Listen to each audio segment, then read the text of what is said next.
Hello everyone, my name is Dr. Mridul Dadhich. I'll be teaching business studies. Pace पर पिछले 7-8 साल से मैं ही business studies पढ़ा रहा हूँ. हमारा जो रिवीजन होने वाला है वो लगभग मान के चलिए आप 10 से 12 दिन का होगा, जिसमें हम अलग अलग विषयों पर बात करेंगे. कम्युनिकेशन हमेशा टू वे होना चाहिए, है ना. दो धारी तलवार है संप्रेषण. दो लोग बात करते हैं, मैं प्रश्न पूछूं आप जवाब दो, आप प्रश्न पूछो मैं जवाब दूं, तो बात बनेगी. ये पूरा जो कॉन्वर्जेशन हम करेंगे 10-12 दिन, मैं चाहूंगा आपसे कि इंटेलेक्चुअल रहे. साल भर अगर आपने बर्बाद कर दिया है तो आपको बधाई, लेकिन अब आज भी आप नहीं जागे तो परिस्थिति और गंभीर हो जाएगी, है ना. मेरा आपसे निवेदन है कि इन लेक्चर्स के दौरान आप जागिएगा और हो सके वहां पर प्रश्न जरूर पूछिएगा, क्योंकि प्रश्न पूछने से आपकी इंटेलेक्ट विकसित होती है, बुद्धि विकसित होती है, और वो बुद्धि ही आपको जीवन में सफल बनाती है. आज का एजेंडा बता देता हूं मैं आपको. हर क्लास के पहले हमारा एक एजेंडा होगा. पहला एजेंडा, आज का एजेंडा ये कि हम चैप्टर 1 और कंट्रोलिंग के बारे में बात करेंगे. जो सिलेबस एमपी बोर्ड का है वही सिलेबस सीबीएसई का है. अगर आप देखेंगे तो दोनों के चैप्टर सेम है. हाँ, अंदर के कंटेंट अलग हैं. तो जो मॉक टेस्ट होंगे 3-3 घंटे के, वो एमपी बोर्ड के अलग होंगे और सीबीएसई के अलग होंगे. तो चैप्टर 1 जो बेसिक्स ऑफ मैनेजमेंट की बात करता है वही एमपी बोर्ड में भी बात करता है. हमारे लिए कॉमन टॉपिक्स होने वाले हैं. दोनों भाषाओं में पढ़ाऊंगा, हिंदी में भी बोलूंगा, अंग्रेजी में बोलूंगा. मेजरली अंग्रेजी में बोलूंगा ताकि आपको ऐसा लगे कि मुझे अंग्रेजी आती है. हिंदी में मैं ठीक ठाक बोल ही लेता हूँ, आप देख ही रहे हैं. इसको कम कर दो आवाज, पूरे मोहल्ले को नहीं सुनाना है भैया. आवाज को कम, मेरी ही आवाज को बस. चलिए, should I start? We are good to go भैया, we are good to go. चलिए, सो चैप्टर 1, आप में से कितने लोगों को पता है चैप्टर 1 बेसिक मैनेजमेंट की बात करता है. और मैनेजमेंट की पहली डेफिनेशन है वो बोलती है कि management is an art of getting the work done from others. ये एक आर्ट है. दूसरों से काम करवाना है, खुद वो काम नहीं करना है. सब मेरी तरफ देखेंगे. काम खुद नहीं करना है, किसी और से करवाना है. तो व्यक्ति काम, जब दो चीजें जुड़ी हो, पहला या तो रिवॉर्ड जुड़ा हुआ हो या तो पनिशमेंट जुड़ा हुआ हो. मतलब पनिशमेंट और रिवॉर्ड दोनों ही बेसिस पे व्यक्ति काम करता है. बहुत ही दिलचस्प बात मैंने पिछले कुछ दिनों में पढ़ी, मैं आपके साथ शेयर करता हूं. इसको बोला जाता है राइस कंसेप्ट. राइस, ये वो राइस नहीं है, चावल है ना. राइस कंसेप्ट बोलता है कि किसी भी व्यक्ति से अगर आपको एक्शन करवाना है, जैसे माता पिता है और वो बोले बच्चों को कि तुमको तो पढ़ना ही है, तो बच्चे कौन सी परिस्थिति में पढ़ने तत्काल बैठ जाएंगे. तो पिताजी माताजी को अगर राइस कंसेप्ट आता हो, और कॉर्पोरेट दुनिया में अगर लोगों को, मैनेजर को ये कंसेप्ट पता हो, पॉलिटिक्स में अगर पॉलिटिशियन को ये कंसेप्ट पता हो, तो व्यक्ति तत्काल एक्शन ले लेगा. मैं समझाता हूं अगले 10 सेकंड में ये कंसेप्ट क्या है. R, R is reward. व्यक्ति काम तभी करेगा, तभी एक्शन लेगा इंस्टेंट, जब उसको रिवॉर्ड मिले. अगर उसको रिवॉर्ड नहीं मिल रहा है तो वो कभी एक्शन नहीं लेगा. और अगर एक बार ले भी लेगा तो दूसरी बार नहीं लेगा. तो action is directly connected with reward. तो हमने पढ़ा मैनेजमेंट एक आर्ट है, और आर्ट में आपको लोगों को क्या देना पड़ेगा? रिवॉर्ड देना पड़ेगा. अब reward can be monetary as well as non monetary. Non monetary means reward, non monetary means recognition देना, ताली बजवा देना, बहुत महान है, आप सब बुद्धिमान लोग हो. आप किसी, बेटा बात मत करो, बालक क्या नाम है आपका? हाँ, की बात कर रहे हो शौर्य. टेस्ट के मार्क्स निकलवाऊंगा तो स्थिति गंभीर निकल आएगी. आगे में लेकर आओ उसको. उठो, कॉपी किताब में आपकी निकालो बैग में से, जगह बनाओ उसके लिए. कभी कभी आना है, उसमें भी नहीं पढ़ना है. टीचर को देख के तो बात किया करो. टीचर को तो सेंस कर लेना चाहिए स्टूडेंट को. यस और नो? जब स्टूडेंट था तो मुझे समझ में आता था किस टीचर से नहीं उलझना है और किससे भयंकर उलझना है. I am that type of teacher जो मैं चाह रहा हूं कि कुछ जीवन में कर लो आप. Coming back to my original. R क्या बोला मैंने? What is R? Can be monitor and give me two example of non monitor. And very good. क्या नाम बेटा आपका? आत्मिक, बहुत अच्छा जवाब दिया आपने. एप्रिसिएट करना, आपने भी अच्छा जवाब दिया. अपलॉड करवा देना, ताली बजवा देना. आप में से कितने लोग पॉलिटिशियन से मिले? पॉलिटिशियन ये काम करते हैं, जब भी वो किसी से आपको मिलवाएंगे ना, तो आप चेक कर लेना, वो ऐसे मिलवाएंगे, बहुत महान व्यक्ति हैं, बढ़िया काम कर रहे हैं, ये सरपंच हैं, ये इनके पीछे 25 लोग रहते हैं, भंडारा करवाते रहते हैं, भयंकर तालियां बज, बहुत बहुत अप्रिशिएट करते हैं. और उनसे काम निकलवाते रहते हैं। तो पहली चीज समझ में आई, रिवॉर्ड के बेसिस पर काम होता है। आई है बेटा यहाँ पर आइडियोलॉजी। फिर जब आइडियोलॉजी व्यक्ति की होती है तो ऑटोमेटिकली आइडियोलॉजी के बेसिस पर भी काम करता है। आइडियोलॉजी मतलब विचारधारा।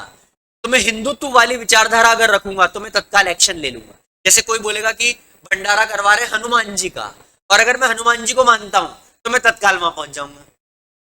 माता रानी के गरबा हो रहे हैं और मेरे सारे काम ही माता रानी करती है तो मैं वहां पहुंच जाऊंगा। साईं बाबा का कीर्तन होने वाला है, प्रभात फेरी, अगर साईं बाबा मेरे लिए काम करते हैं और मैं साईं बाबा को मानता हूं तो मैं उस प्रभात फेरी में चला जाऊं।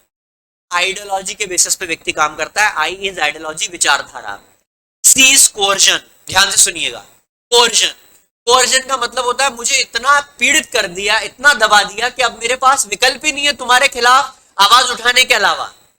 मैं 7 मिनट लेट क्यों हो गया मैं बता रहा हूं, ऑन रिकॉर्ड बोल रहा हूं कैमरा। मैं यूनिवर्सिटी से आ रहा था, राइट टाइम पे निकला हूं मैं।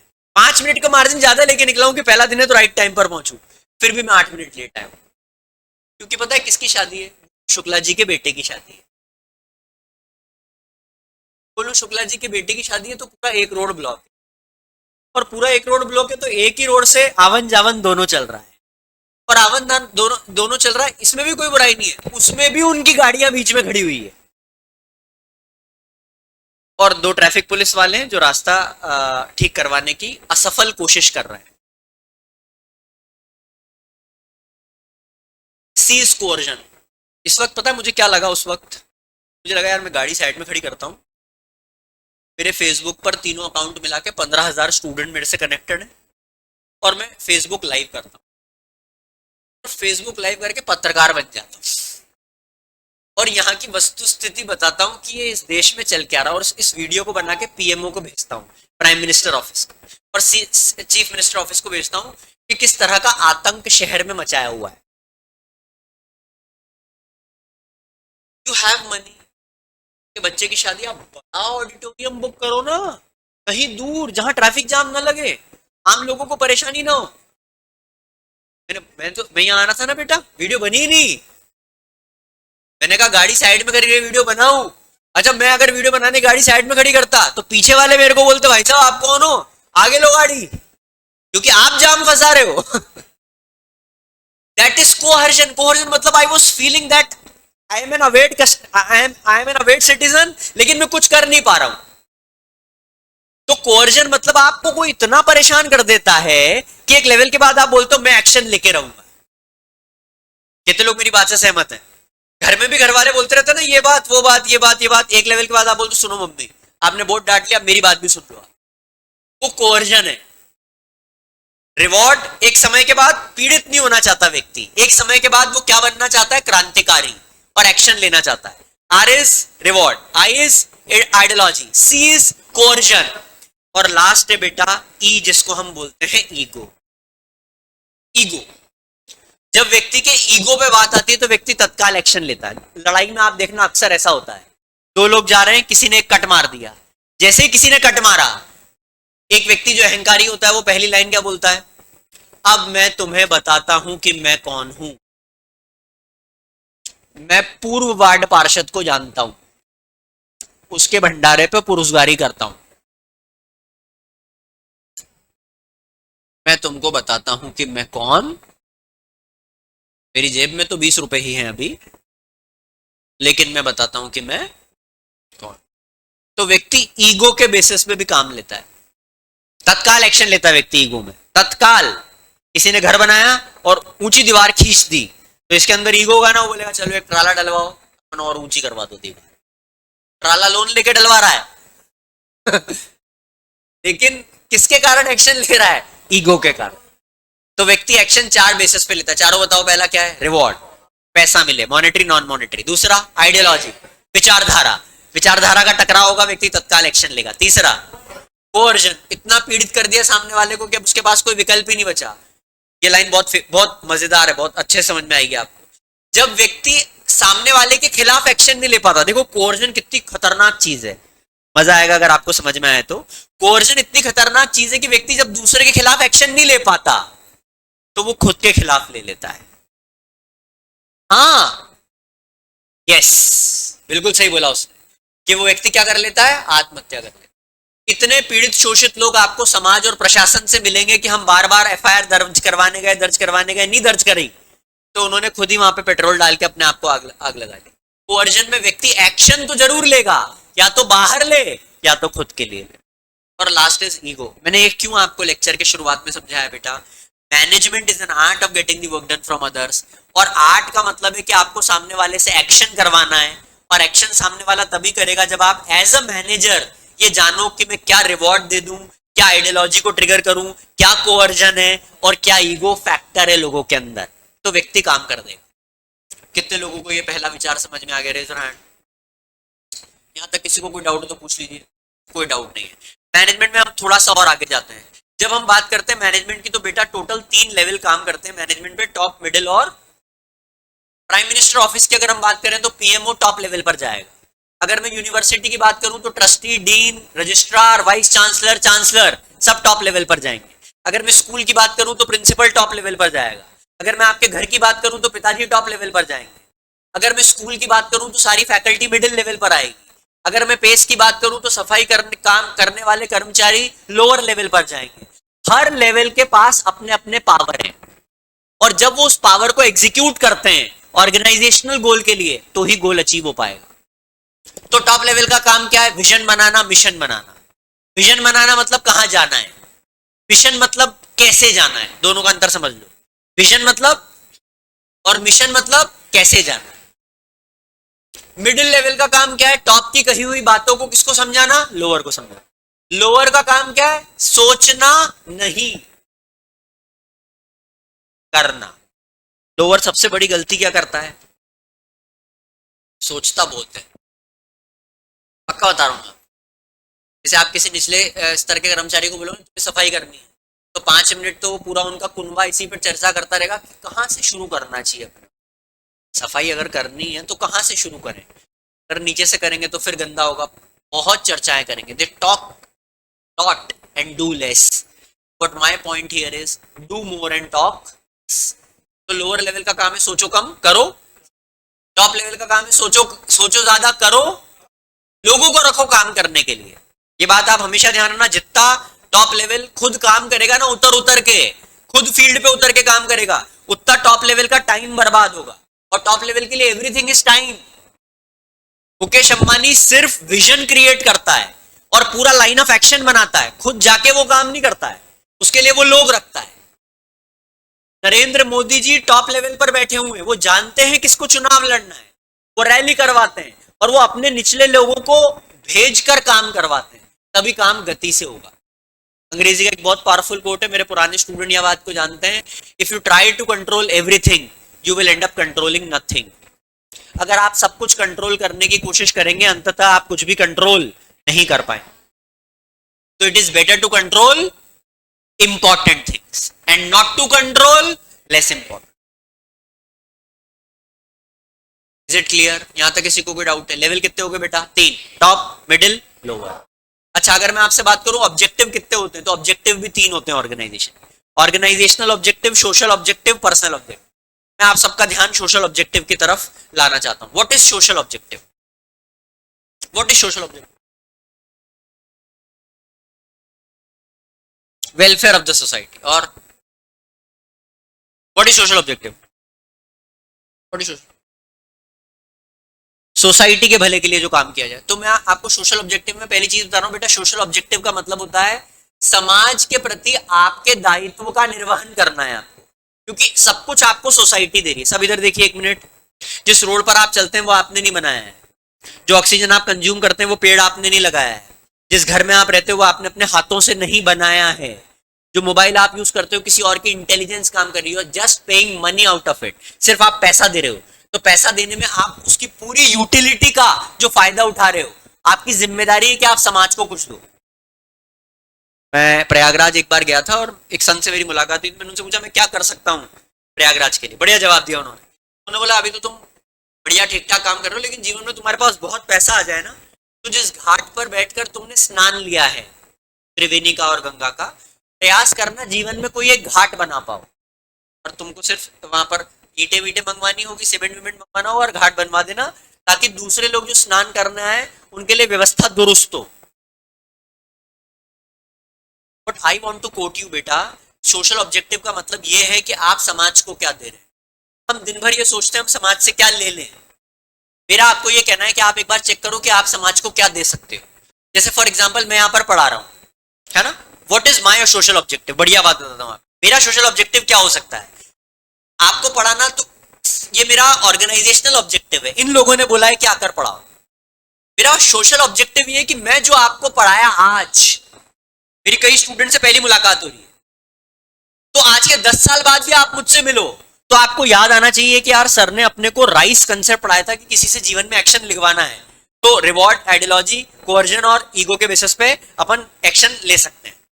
मैं इस तरह से पढ़ाऊं कि मेरे पढ़ाने के बाद आप एक अच्छे विद्यार्थी बनो, आप एग्जाम पास कर पाओ और जीवन की चुनौतियों को झेल पाओ। ये तीनों अगर आप कर पाओ तो मैं सोशल ऑब्जेक्टिव जी पा रहा हूं। अगर मैं ऐसा पढ़ा रहा हूं कि आप पास हो रहे हो सिर्फ, तो ये ऑर्गेनाइजेशनल ऑब्जेक्टिव है। और मैं सिर्फ पढ़ाने आ रहा हूं कि मुझे पैसा मिलेगा, वो पर्सनल ऑब्जेक्टिव। मैं ये नहीं कह रहा हूं पर्सनल गलत है। इस देश की सबसे बड़ी समस्या, इसको अदरवाइज मत लेना, इस देश की सबसे बड़ी समस्या पैसे के प्रति दुर्भावना रखना। यार ठीक है सर, देख लेंगे पैसे क्या मिलेंगे। डे वन पे डिसाइड होना चाहिए पैसा कितना मिलेगा, because money is an important factor. इसको कभी डिसोबे मत करो, money is an important factor, but once you get money, आप सोशल ऑब्जेक्टिव को भी अच्छे से फुलफिल करो और ऑर्गेनाइजेशनल ऑब्जेक्टिव को भी। शहर में आप देखो पूरे गड्ढे खुदे हुए, आप कभी लेके बाइक लेके चले जाओ, कार लेके चले जाओ, और मैं आपको बता रहा हूं उसके लिए पैसे हैं। टेंडर निकला है रोड बनाने का, बीआरटीएस का टेंडर निकले हुए महीनों हो गए, नहीं हटा पाए, नहीं हटा पाए, अभी भी आधा अधूरा है। मतलब एक व्यक्ति शहर में है जो मक्कारी से काम कर रहा है, और मजे की बात उसका बॉस सोया हुआ है, क्योंकि अगर बॉस जागा हुआ होता तो बोलता कि तुम काम क्यों नहीं कर रहे हो, तो काम होने लगता। मैं आपको ये सब क्यों बता रहा हूं बेटा, यू आर फ्यूचर वोटर्स, आपके हाथ में आपका भविष्य। I am not pro Congress, I am not pro BJP, I am pro individual. One should work ना, आपको पैसा मिल रहा है तो you should work for the social objective. So I am coming here and I am teaching you something very interesting for your future life. It means I am living my social objective. Indica ने car बनाई, car भेजी, और car के gate में दिक्कत आ गई। आपको पता रतन टाटा ने सारी कार दोबारा बुलवा ली इंडिका कि ठीक करके भेजेंगे। सर पर छोटी सी दिक्कत है, क्या फर्क पड़ जाएगा? अरे भाई एक का भी एक्सीडेंट हो जाएगा, एक भी मर जाएगा तो कोई बच्चा अनाथ हो जाएगा। बात एक की कभी भी नहीं है, बात इस बात की है कि आप सही क्या कर रहे हैं। That is important, that is social objective. हर ऑर्गेनाइजेशन का सोशल ऑब्जेक्टिव होता है। टर्टल करके एक ब्रांड है शर्ट का, आई डोंट नो आप में से कितने लोगों ने सुना है। टर्टल करके एक ब्रांड है शर्ट का। मैं जब नया नया पढ़ाना शुरू करा था तो मैंने टर्टल ब्रांड ही पहनता था। मैं जाता था ट्रेजर लैंड में, उसका शोरूम हुआ करता था, वो पहचानने लग गया था मेरे को। बोलता है सर 999 का आपका शर्ट है, 999 का, इससे महंगा आप खरीदते नहीं हो, तो 999 का शर्ट है, लेकिन आपकी बिलिंग जो होगी वो 1000 की होगी। मैंने कहा नहीं भी बताता तो चलता नहीं, लेकिन ठीक है अब तू बता ही रहा है। तो मैंने कहा 1 रुपया क्या बात का ले रहा है? तो बोले 1 रुपया हम आपकी तरफ से डोनेट करवा रहे हैं टर्टल के लिए, छोटे छोटे कछुए। और मैंने कहा तुम यार पैसे 1 रुपये तुम कितने लोगों से ले लेते होंगे और फिर खा जाते होंगे यार, कहाँ से पता लगा? कछुआ तो बोलने भी नहीं आएगा कि हाँ मेरी चैरिटी हुई है। तो बोले नहीं नहीं हम आपको पूरा दिखा। उसने वेबसाइट दिखाई, उसने पूरे प्रोजेक्ट बताए जो है। मैंने कहा ठीक है ले ले यार 1 रुपये। मैं आपको क्या कह रहा हूँ बेटा, ब्रांड विद अ पर्पस। जब मैं मार्केटिंग पढ़ाऊंगा आपको, एक होता है ब्रांडिंग कोर, इसको लगा डाला तो लाइफ, ये नहीं। पर्पस क्या है? 1 रुपया ज्यादा ले रहे हैं क्योंकि टर्टल को बचाएंगे, पर्पस के साथ जोड़ दिया उसको। आप जो लाइफ में करो उसको किसके साथ जोड़ो। सर मैं तो रोज गाड़ी लेके निकल जाता हूँ, चुपचाप घूम घाम के वापस आ जाता हूँ। तो मैं आपसे पूछूंगा ऐसा क्यों? मजा आती है सर, शांति मिलती है सर, घर वालों के पूरे कोलाहल से बचना चाहता हूँ। मेरे घर वाले जो मेरे सामने पढ़ाई का आतंक मचाते हैं, उससे बचने के लिए मैं अपनी गाड़ी से निकल जाता हूँ सर 15 मिनट के लिए। अब ये जो 15 मिनट के लिए आप निकले, इसमें कोई पर्पस नहीं है। आप जाओ वहां तक ही जहां तक जाते हो, लेकिन मैं आपके साथ एक पर्पस जोड़ दूंगा आपसे, जाओ वहां तक ही। और उसके बीच में जो मंदिर आ जाए वहां 2 मिनट रुक के प्रार्थना करके दोबारा गाड़ी पर बैठ कर आ जाओ। अब आपके अंदर भी गिल्ट कम होगी, और जब घर वाले पूछेंगे कहां जाओगे तो आप बोलोगे मंदिर जाते हैं। Now this activity has purpose. What I want to tell you बेटा, anything without purpose has no motivation. बिना पर्पस के जो भी चीज की जाती है ना उसमें कोई भी मोटिवेशन, किसी भी एक्टिविटी में क्या जोड़ दोगे, पर्पस, तो क्या बन जाता है, मोटिवेशन. एम आई साउंडिंग लॉजिकल? कितने लोगों तक मेरी बात पहुंच रही है? यस और नो? तो जो 3 ऑब्जेक्टिव है उसमें ऑर्गेनाइजेशनल में क्या होता है, गुडविल बनाओ, सर्वाइवल, मार्केट स्टैंडिंग. सोशल में क्या होता है, अच्छे क्वालिटी के प्रोडक्ट बनाओ, अच्छी सर्विस दो जो मैं देने की कोशिश कर रहा हूं. पर्सनल ऑब्जेक्टिव, पैसा कमाओ, सेल्फ रिस्पेक्ट मिलना चाहिए, ईगो फुलफिल होना चाहिए. ये पर्सनल ऑब्जेक्टिव है. तो टोटल ऑब्जेक्टिव कितने हो गए बेटा, 3. तीनों याद रहेंगे. इस चैप्टर में एक और बढ़िया चीज है जिसका नाम है कोऑर्डिनेशन. आई डोंट नो आप में से कितने लोगों ने पढ़ा है. कोऑर्डिनेशन की डेफिनेशन सुनाओ बेटा. Perfect. Synchronisation of effort from the stand point of time till the execution. Synchronisation of effort, जहां पर आप हो और जहां पर आपको जाना है, इन दोनों के बीच में जो एफर्ट को सिंक्रोनाइज किया जाता है उसको क्या बोला जाएगा, कोऑर्डिनेशन. अच्छा, कोऑर्डिनेशन टॉप लेवल पे भी लगता है, मिडिल पे भी लगता है और लोअर पे भी लगता है. अच्छा, कोऑर्डिनेशन 5 फंक्शन पे लगेगा, planning, organising, staffing, directing, control. अब जब ये बात छिड़ी गई है तो ये 5 चीजें होती क्या है. Planning bridges the gap between where we are and where we want to go. हम जहां हैं और हमें जहां पहुंचना है. हम गरीब हैं, 10 करोड़ कमाना है. हम ठीक ठाक हैं, हमें जीवन में बहुत पैसा कमाना है. कहीं बाहर घूमने नहीं जा पाए, दुबई जाना है. जीवन में अकेले हैं, सिंगल रेडी टू मिंगल हैं, शादी करनी है, बढ़िया. जो आपका ऑब्जेक्टिव है, where you are, where you want to. साल भर पढ़ाई नहीं करी, रिवीजन करेंगे और वहां पे भी सोएंगे. Where you are and where you want to, this is planning. आप में से कितने लोग ईमानदारी से बता रहे हैं आपने जीवन में जबरदस्त प्लानिंग करी है और भयंकर असफल हुई है वो प्लानिंग. मतलब आपने सुबह प्लानिंग करी है कि कैसे पढ़ाई की जाएगी, टाइम टेबल, और शाम को उसकी हत्या हो गई. हुई है? Very good. आप में से कितने लोगों ने, कितने लोग ये स्वीकार कर रहे हैं कि सर हम ऐसी प्लानिंग करते ही नहीं जो हमारे साथ ऐसी स्थिति बन जाए. ठीक है. आप में से कितने लोग अपनी प्लानिंग को लेकर बहुत एडेमेंट है, अगर डिसाइड किया पढ़ना है मतलब पढ़ना है, कम व्हाट में. कितने लोग इतने एडेमेंट है, रेजन है. एक भी बच्चा नहीं है. हो थोड़ा बहुत, वेरी गुड. थोड़ा बहुत, वेरी गुड. थोड़ा बहुत का मतलब क्या होता है, 60% होता है, 40% नहीं है. थोड़ा पढ़ लेंगे फिर इंजॉय कर लेंगे. अच्छा, भारत के साथ एक जबरदस्त आदत बताता हूं मैं आपको. जैसे भारत डिसाइड करेगा कि हम 6 बजे पढ़ने बैठेंगे, भारत का बच्चा, सॉरी, भारत के बच्चे ने डिसाइड किया हम कितने बजे पढ़ने बैठेंगे, और गलती से अगर 6:01 हो गया, यार 6 से बढ़िया आ गया यार, अब तो टाइम, अब तो यार 6:30 बैठना पड़ेगा यार, तो फिक्स 6:30 बैठना पड़ेगा. आप में से कितने लोगों ने अपने जीवन में ये कारस्तानी करी है? और मजे की बात, 6:24 पे आपका दिमाग आ जाता है कि यार 6:30 पे पढ़ने बैठना है, लेकिन अनायास 6:24 पर आपको ऐसी प्यास लगती है कि आप पानी पीने जाते हैं और 6:37 हो जाते हैं. और ये जो है बेटा, इसको बोला जाता है lack of planning, lack of execution, lack of organising. कुछ नहीं है आपके जीवन में. जिसको पढ़ना होता है ना, वो ये नहीं देखता 6 बजे पढ़ने बैठेंगे, बोले पढ़ना है मतलब वही पढ़ते हैं. पर ये वाला एटीट्यूड हमारे अंदर तब आता है बेटा जब तलवार गर्दन तक आ जाती. जब हमारे पास कोई एक व्यक्ति बैठा होता है, फॉर एग्जाम्पल मदर या फादर या बड़ा भाई, जिन तीनों को मिला के कम मार्क्स हैं आपके जितने आते हैं, फिर भी वो आप, या एग्जाम या बेइज्जती, ईगो, इन सारी परिस्थिति में आप बेटर प्लानिंग करते हो. प्लानिंग. अब मुझे बताओ व्हाट इज ऑर्गेनाइजिंग. चीजों को इकट्ठा करना इज ऑर्गेनाइजिंग. कौन मुझे क्लास में डिफरेंस बताएगा डेलीगेशन और डिसेंट्रलाइजेशन में? What is the difference between delegation and decentralisation? Try करो, गलती बताओ. बताओ बेटा, शाबाश.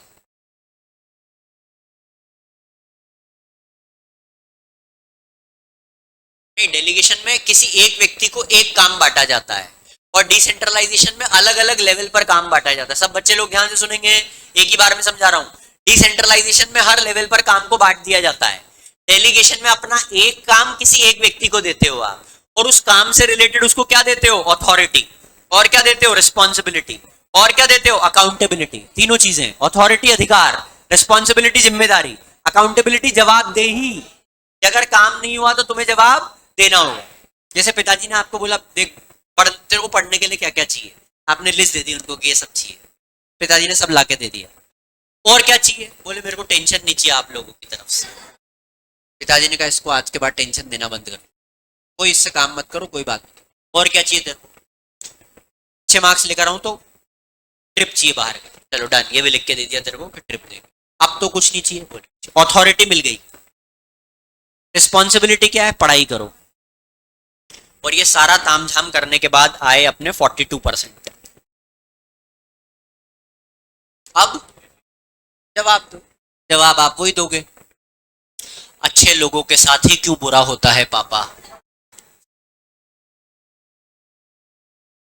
चेक करने वाला खड़ूस आ गया था, अपनी बीवी से लड़के आया था। वो दोस्त जिसको मैंने पढ़ाया था पापा, वो ज्यादा मार्क्स ले आया है। इससे ये प्रूव होता है कि मैं बहुत अच्छा पढ़ता हूं, और ये भी प्रूव होता है कि मेरा भाग्य साथ नहीं देता। आप हर व्यक्ति को अकाउंटेबल बनाते हो खुद के अलावा। बहुत ध्यान से सुनना मैं क्या बोल रहा हूं। नहीं पता आप इस बात को गंभीरता से लोगे कि नहीं लोगे, लोगे तो बहुत अच्छी बात है। जिस दिन आपके अंदर ये आदत पैदा हो गई ना कि आप अपने अलावा सबको अकाउंटेबल ठहराते हो, उस दिन आपने पहला कदम बढ़ा दिया बेटा असफलता की तरफ। असफलता, अनसक्सेसफुल होने का शॉर्ट तरीका है कि अपने अलावा हर आदमी को अकाउंटेबल बना दो, खुद को अकाउंटेबल मत बनाओ। मैं असफल क्यों हो गया, समाज ठीक नहीं था, व्यवस्थाएं ठीक नहीं थी, माता पिता का सपोर्ट ठीक नहीं था, दोस्तों ने साथ नहीं दिया, बीमारी आ गई, भगवान मेरे साथ नहीं थे। सबके प्रति दुर्भावना, एक ही व्यक्ति को डिस्काउंट दे रखा है और वो खुद है। और जिस दिन आपने उल्टा कर दिया कि कम वॉट में क्या परिस्थितियां होंगी लेकिन आई विल डू इट, अंग्रेजी में उसके लिए बोला जाता है get it done attitude. Get it done attitude मतलब I will do it come what में। देन आपने पहली बार कदम बढ़ा दिया है सक्सेसफुल होने की तरफ। ये फंडामेंटल अंतर है अनसक्सेसफुल और सक्सेसफुल लोगों के बीच। अनसक्सेसफुल ब्लेम गेम खेलते हैं, आरोप प्रत्यारोप का खेल खेलते हैं। सक्सेसफुल लोग आरोप प्रत्यारोप का खेल नहीं खेलते, वो खुद को जिम्मेदार ठहराते हैं, खुद को अकाउंटेबल ठहराते हैं, और खुद के प्रति भयंकर निर्मम होते हैं और दूसरों के प्रति लीनियंट होते हैं। असफल लोग दूसरों के प्रति निर्मम होते हैं, खुद के प्रति लीनियंट होते हैं। नियम दूसरों पे लागू करते हैं, खुद को मुक्त कर देते हैं। जो ताकतवर लोग हैं वो खुद पे नियम लागू करते हैं, दूसरों के प्रति निर्मम नहीं रहते हैं। थोड़ा हैवी हो रहा है लेकिन पहुंच रहा है कि नहीं पहुंच रहा है, कितने लोगों तक बात पहुंच रही है। So what I am telling you is, organising में आप चीजें इकट्ठे करते हो, लोगों को अकाउंटेबल बनाते हो। क्या बनाते हो, अकाउंट। इस देश में इतनी ये जो भ्रष्टाचार है किसके कारण है, अकाउंटेबिलिटी किसके कारण है। मतलब आप कोई भी राजनीतिक पार्टी बोल सकते हो, लेकिन अकाउंटेबिलिटी नहीं है। क्या नहीं है, मैंने आपको बताया था ना, वो रोड खोद देते हैं फिर वापस बना देते हैं, फिर बोलते हैं दोबारा खोद रहे हैं। क्यों खोद रहे हो, वो पाइपलाइन डालना भूल गए, सुना होगा ना आपने। और कितने लोगों ने अपनी कॉलोनी में देखा 3-3 4-4 बार खोदते। It means that there is no accountability. Staffing, मुझे बताइए व्हाट इज स्टाफिंग, कौन बताएगा what is staffing, what is staffing, what is staffing, कोई बताएगा, anybody. Placing the right person at the right job, सही व्यक्ति को सही जगह बिठाना स्टाफिंग है। कितने लोग अपने स्कूल की क्लास टीचर से अति प्रसन्न है कि बढ़िया क्लास टीचर है हमारी, तो रिजल्ट 2 4 8 10 मजबूरी में बोलना। कुछ लोग, कितने लोग यहाँ पर बोल रहे हैं कि सर हम अपनी क्लास टीचर से बिल्कुल भी खुश नहीं है जिस तरह से वो आती है करती है। एक लड़का पीछे बोल रहा है कि यार क्लास टीचर है कौन, पहले तो ये बता तू, उसके बाद चर्चा होगी कि पसंद है कि नहीं है। Placing the right person at the right, staffing कहलाता है। व्हाट इज डायरेक्टिंग, लोगों को सही दिशा देना। जहां 5 वर्ड पढ़े थे अपन ने इसमें, instructing, guiding, counselling, motivating, inspiring. किसको इंस्पायर करोगे? एम्प्लॉइज को, फॉर द अचीवमेंट ऑफ, बहुत अच्छा बोला। कंट्रोलिंग की डेफिनेशन सुनाइए। क्या कर रहे हो भाई?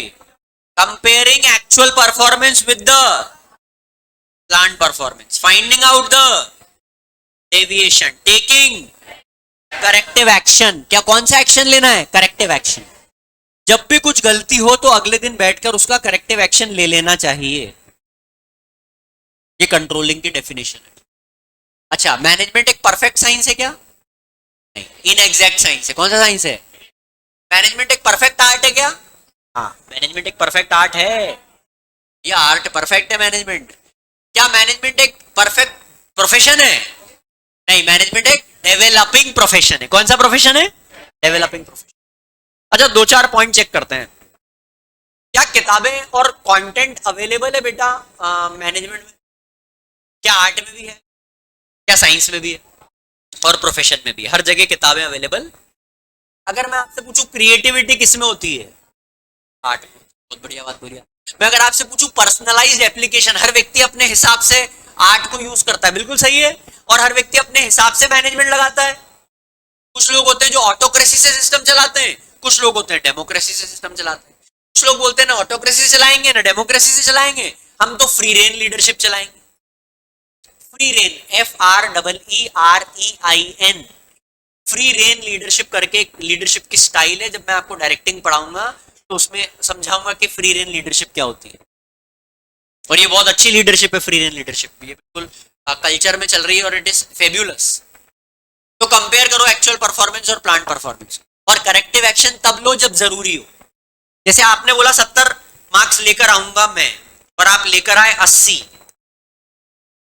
वाले ये बोलेंगे कि आपसे कि यार तुम बहुत लायर हो, तुम तो लायर, झूठे हो। 70 बोल तो 80 लिया है। घर वाले खुश होंगे। घर वाले बोलेंगे देख अच्छा हमने तेरे को पढ़ाई की टेबल दी, तेरे को माहौल दिया, तेरे को हमने परेशान नहीं किया, खाना हमने बना के खिलाया, हमने जो जो तेरे लिए किया, इससे तू अच्छे मार्क्स लाया, हमारा योगदान। अब उल्टा कर देते हैं। आपने बोला 70 लेकर आऊंगा और आप लेकर आए वही 42, 42। अब मुझे बताओ ऐसी स्थिति में करेक्टिव एक्शन ले लेना चाहिए क्या? ले लेना चाहिए। करेक्टिव एक्शन का मतलब है मोबाइल छीन लो, करेक्टिव एक्शन का मतलब है गाड़ी छीन लो, करेक्टिव एक्शन का मतलब है स्वतंत्रता भंग कर दो, करेक्टिव एक्शन का मतलब है रिलेटिव के सामने बेइज्जती कर दो। घर वालों का यही तो है। घर वालों के करेक्टिव एक्शन इसके इर्द गिर्द घूमते हैं। कितने लोग स्वीकार कर रहे हैं? या भाई से कंपेयर करके इसको नीचा महसूस करवा दो, तेरा भाई तो देख कितना महान है, कितना पढ़ता है, कितना करता है, तू क्या कर रहा है अपने जीवन में। बट करेक्टिव एक्शन लेना बेहद जरूरी है। जापानीज एक बहुत बड़ा विचारक हुआ, मेरा फेवरेट है, उसका एक बहुत पावरफुल कोट है, मुझे बहुत पसंद है। Handle the difficult when it is easy. हर जटिल चीज को तभी सुलझा लिया जाए जब वो सरल है। हर जटिल चीज शुरुआत में सरल ही थी। कान खोल के सुनना मैं क्या बोल रहा हूं। हर जटिल चीज शुरुआत में सरल ही थी, पर जब वो सरल थी तो वो इग्नोर की गई, और एक समय के बाद वो क्या बन गई? जटिल। ये अच्छी बात थी। आंखों में चमक नजर नहीं आए, लेकिन भारत में ऐसा ही होता है, कोई फर्क नहीं पड़ता। Handle the difficult when it is it clear to one and all. Organising important है, डायरेक्टिंग इंपॉर्टेंट है, कंट्रोलिंग इंपॉर्टेंट है, स्टाफिंग इंपॉर्टेंट है, प्लानिंग इंपॉर्टेंट है। मैनेजमेंट में science as a profession, profession अगर हम बात करें तो डेवलपिंग प्रोफेशन। अच्छा, सर्विस मोटिव, मुझे बताओ क्या मैनेजमेंट में सर्विस मोटिव है क्या? नहीं। कौन सा मोटिव है? प्रॉफिट मोटिव है। Profit motive. उधर कौन सा मोटिव है? सर्विस। डॉक्टर्स के पास हमेशा सर्विस मोटिव होता है। वो बात अलग है कि उनका जो अलग एजेंडा है वो अलग एजेंडा है, उनका पैसा कमाना। अगर मैं आपसे बात करूं क्या एक्सपेरिमेंट होते हैं साइंस में? यस। क्या मैनेजमेंट में एक्सपेरिमेंट होते हैं? यार कैसी बातें कर रहे हो। 100% एक्सपेरिमेंट होते हैं भैया मैनेजमेंट में। यस। अच्छा, लॉजिक, लॉजिक साइंस पे लगता है क्या? साइंस टिकाई लॉजिक पे। साइंस टिका ही लॉजिक पे भैया। आप किसी ऐसी चीज को ऐसे गिराओगे ना नीचे और साइंस के स्टूडेंट को पूछोगे, साइंस बोलेगा ग्रेविटी के कारण है, गुरुत्वाकर्षण के नियम के कारण ये पेन नीचे गिर पड़ा, ऐसा साइंस का विद्यार्थी बोलेगा। किसी आध्यात्मिक व्यक्ति से पूछोगे ना तो वो बोलेगा भगवान ने छोड़ दिया, उसको कौन बचाएगा, क्या लेकर आए थे क्या लेकर जाओ। बच्चे बोलेंगे सर आपकी एक्टिवा ले जाएं।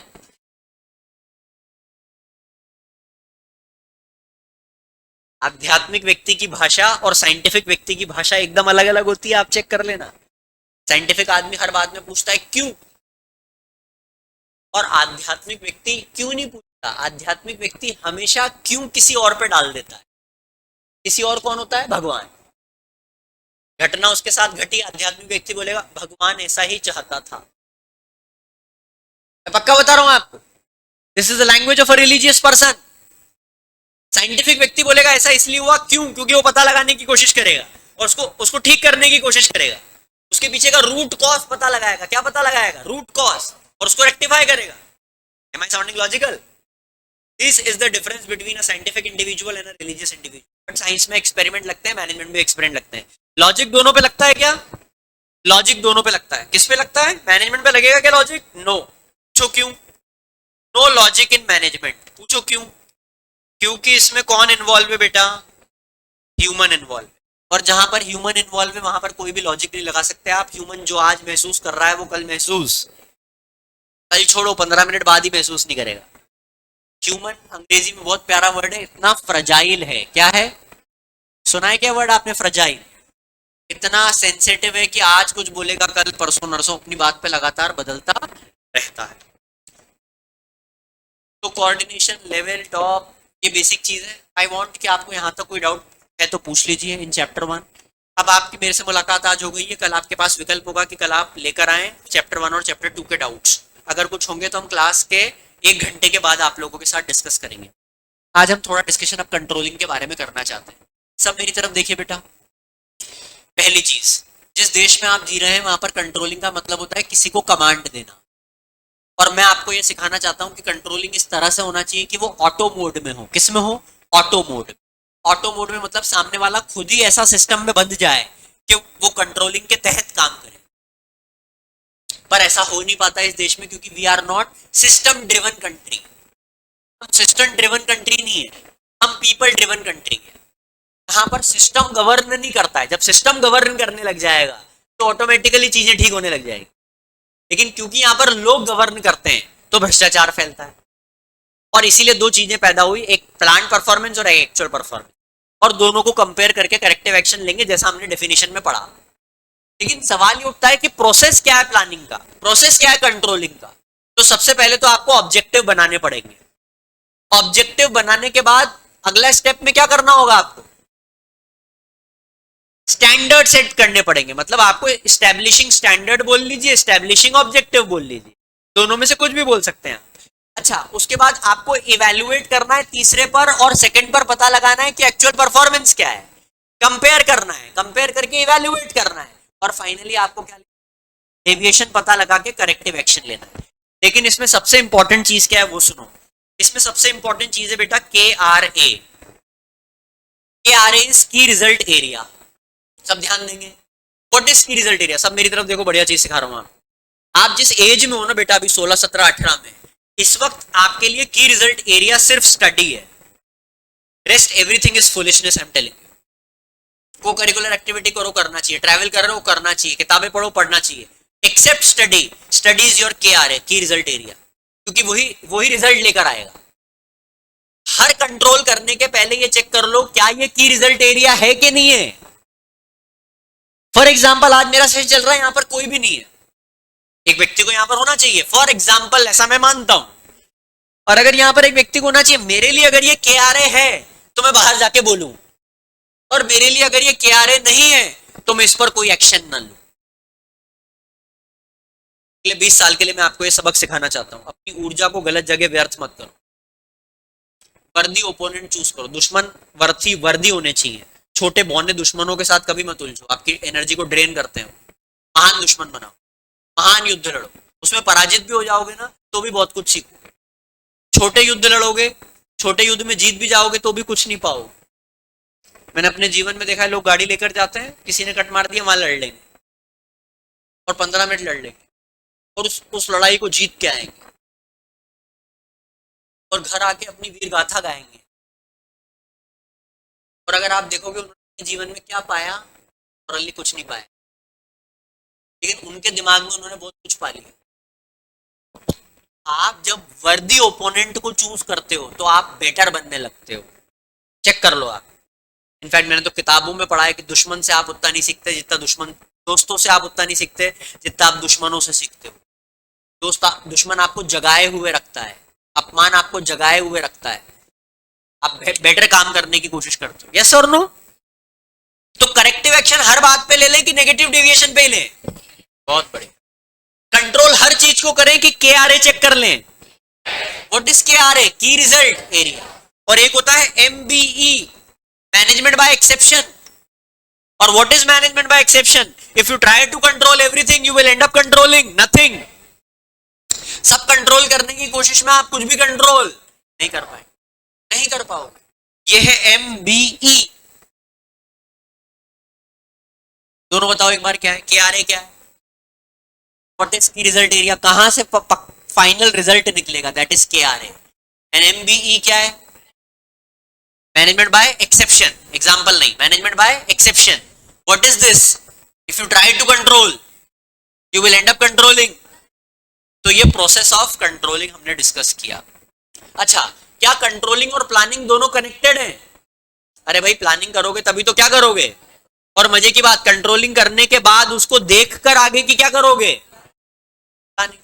दोनों इंटर रिलेटेड है, इंटरकनेक्टेड है, दोनों एक दूसरे के साथ। जितनी बेटर कंट्रोलिंग होगी उतना बेटर क्या होगा? प्लानिंग। मजे की बात, जितनी सही प्लानिंग करोगे उतना आपके पास बेंचमार्क होंगे किस चीज के लिए? Controlling.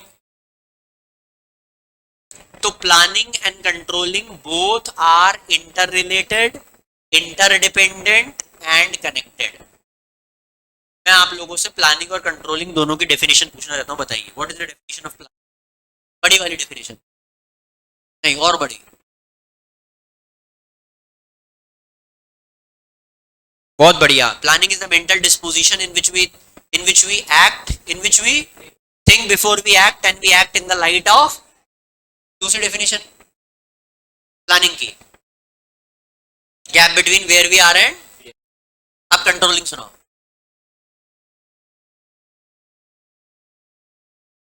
We compare the plan performance and find out the deviation and take corrective action। तो ये चीज सबको समझ में आ गई कि करेक्टिव एक्शन तभी लेना है जब डेविएशन कौन सा हो, पॉजिटिव की नेगेटिव। हमेशा नेगेटिव डेविएशन के वक्त ही आपको करेक्टिव एक्शन लेना है। And planning and controlling both are interrelated, interconnected और एक दूसरे के साथ बहुत गहरे तरीके से जुड़ी हुई है, प्लानिंग और कंट्रोलिंग। इस चैप्टर में एक और चीज देखो, आप ध्यान से सुनना मैं क्या कहना चाह रहा हूं। जब भी आप प्लानिंग करोगे और आपको उसमें इवैल्यूएट करना है तो ऐसा नहीं होगा बेटा कि इवैल्यूएशन में हमेशा पॉजिटिव ही निकलेंगे। इवैल्यूएशन में कुछ पॉजिटिव होंगे, कुछ नेगेटिव होंगे। जितने अल्टरनेटिव आपके सामने आएंगे उसमें कुछ पॉजिटिव होंगे, कुछ नेगेटिव होंगे। आपको हमेशा टोटलिटी में चेक करना है। किसमें चेक करना है? टोटलिटी। ऐसा नहीं होता कि आप हमेशा ही बेस्ट चीजों को चुन लोगे। जैसे फॉर एग्जांपल आपने 12th क्लियर करा, उसके बाद आप बाहर पढ़ने जाना चाहते हो, आपको कॉलेज में मिल गया DU क्योंकि परसेंटेज आपका बहुत अच्छा था, फीस भी वहां पर 7-8 हजार रुपए लग रही है, हॉस्टल भी मिल गया आपको सस्ता से एकदम बढ़िया और कॉलेज के पास ही है, कॉलेज के पास मिल गया, DU मिल गया, फीस भी सस्ती है, कॉलेज भी बहुत अच्छा है, दिल्ली यूनिवर्सिटी भी सब बढ़िया है। अब यार फाइनल डिसीजन लेते वक्त आपको आया कि यार वहां का AQI तो 600 है, एयर क्वालिटी इंडेक्स, और एयर क्वालिटी इंडेक्स अगर वहां का 600 है तो मर जाऊंगा यार वहां, तो यार BBA करके मर जाऊंगा। तो यार ये कैसा BBA हुआ है यार, कि मरा भी तो BBA करके। अब उल्टा कर देते। इंदौर, तो आप इंदौर के रहने वाले हो, फायदा क्या है मम्मी के हाथ का खाना, फायदा क्या है घर ही है, फायदा क्या है गाड़ी मिल जाएगी, फायदा क्या है पास ही कॉलेज है, AQI भी 100 के आसपास, 70-80 के आसपास है, कोई दिक्कत वाली बात नहीं है। लेकिन यार जो कॉलेज है अपना, बाय गॉड दूर से कॉलेज लगता नहीं है। अब यहाँ पर ये चीज मिसिंग हो गई। तो जीवन में जो भी ये एक चीज में नहीं बता रहा हूं मैं आपको, जीवन में हर जगह होगा आपके साथ, नौकरी में हो जाएगा, सब बढ़िया है, केबिन मिल गया, पैसा अच्छा मिल रहा है, छुट्टियां मिलती है, सैटरडे संडे ऑफ है, बॉस टॉक्सिक हो गया, बॉस सही है, लोग सही है, सैटरडे संडे छुट्टी, पैसे ठीक मिल रहे हैं, बैठने की जगह सही नहीं दे रहे, खुद का क्यूबिकल नहीं है। तो लाइफ हमेशा टोटलिटी में चलती है, किसमें चलती है? तो आपको हमेशा ये चेक करना होता है ज्यादा पॉजिटिव किसमें है, और उस अल्टरनेटिव को एग्जीक्यूट कर देना होता है। कितने लोगों तक मेरी बात पहुंची? ज्यादा पॉजिटिव को चेक करो और अल्टरनेट को एग्जीक्यूट कर दो। ज्यादा नेगेटिव अगर आ रहे हैं तो उसको बिल्कुल अवॉइड कर दो पूरे सिस्टम से। सो कंट्रोलिंग करते वक्त, अल्टरनेटिव को एग्जीक्यूट करते वक्त आपको पॉजिटिव और नेगेटिव प्रोस एंड कॉन्स को टोटलिटी में चेक करना है, इंडिविजुअलिटी में चेक नहीं करना है। Is it clear to one and all? कितने लोगों तक मेरी बात पहुंची? यहां तक किसी को कोई डाउट तो पूछ लीजिए। Any doubt you have you can ask. Should ask few questions यार। कि यार समझ में आ गया आप? की रिजल्ट एरिया एक होता है CPM, critical path method, program evaluation review technique. पहले हुआ करता था कंट्रोलिंग में। मैं सिर्फ नाम इसलिए बता रहा हूँ, जब एमबीए बीबीए में कोई नाम बोले तो आपको ऐसा ना लगे यार कि ये तो हमको पता ही नहीं है। सीपीएम और पर्ट बहुत था, बहुत बढ़िया टॉपिक था कंट्रोलिंग का, पर डिलीट मार दिया एनसीईआरटी ने। एनसीईआरटी लगातार ऐसे टॉपिक को हटाती जा रही है जो थोड़े से टफ है या थोड़े से आई डोंट नो इम्पोर्टेंट है, जैसे PERT, CPM, program evaluation review technique, critical path method.